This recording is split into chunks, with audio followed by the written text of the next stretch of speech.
বৈঠক করে, ভারতের সাথে গোপন বৈঠক করে, এদের মাধ্যমে আমাদের দেশের মানুষ কখনোই শান্তি পেতে পারে না, শান্তি আসতে পারে না। আল্লাহ রাব্বুল আলামিন বলেছেন, যে জাতি নিজেদের ভাগ্যের পরিবর্তন জাতি না ঘটায়, ওই জাতির ভাগ্যের পরিবর্তন আমি ঘটাই না।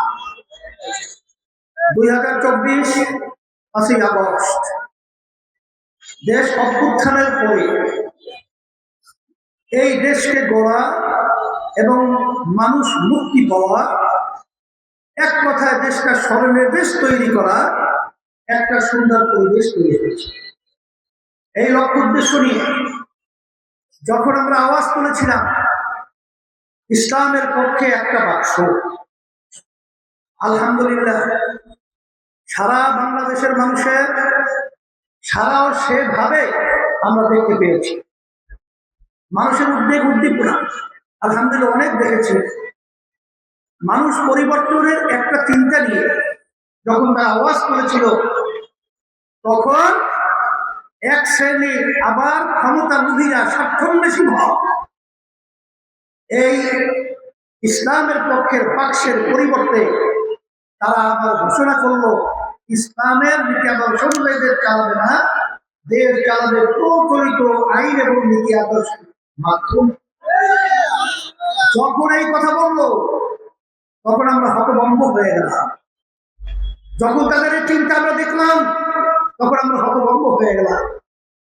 তখনই আমরা ইসলামী আন্দোলন বাংলাদেশ, আমাদের যে ঘোষণা ছিল ইসলামের পক্ষে একটা বাক্স, তখন ইসলামের পক্ষে এই বাক্সকে রক্ষার জন্য এবং এই ইসলামের ইজ্জতকে রক্ষার জন্য ইসলামী আন্দোলন বাংলাদেশ, তখন আমরা বন্ধ হয়ে একা হাত পাকা প্রতীক নিয়ে তখন আবার আওয়াজ করেছি এবং হাত পাকা প্রতীকে আজকে 258 আসনে আমরা আল্লাহ আমাদের নির্বাচন করছি। তারই একটা অংশ আপনাদের এই লক্ষ্মীপুরের এক আসন।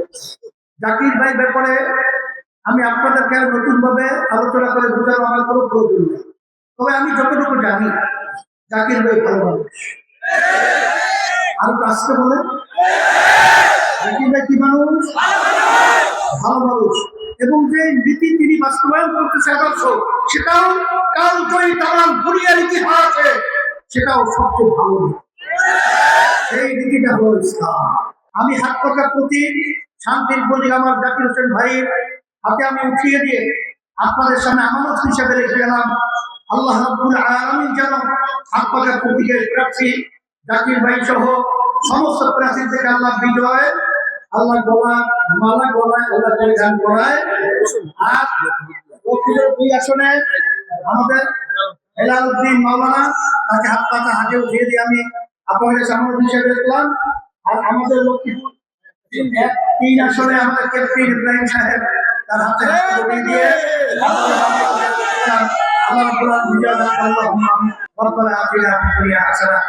আল্লাহ তাআলা আমাদের সকলকে সুস্থ রাখছেন বিদায় আমরা সকলেই দিন বিজয়ের আজকের এই আলোচনায় উপস্থিত হতে পেরেছি। শুকর আলহামদুলিল্লাহ। আজকের এই বিশাল জনসভা স্বতঃস্ফূর্ত ভাবে, প্রাণবন্ত ভাবে ইতিমধ্যে কানায় কানায় পরিপূর্ণ হয়েছে। এতে আমরা প্রমাণ পাচ্ছি রাজগঞ্জবাসী জেগেছে, রাজগঞ্জবাসী পরিবর্তন চায়, রাজগঞ্জবাসী ইনসাফ এবং হকের রাজনীতি চায়। এতে প্রতিফলন হয় আগামী 12ই ফেব্রুয়ারি ইসলামের বিজয় হবে, হাত পাকার বিজয় হবে ইনশাআল্লাহ।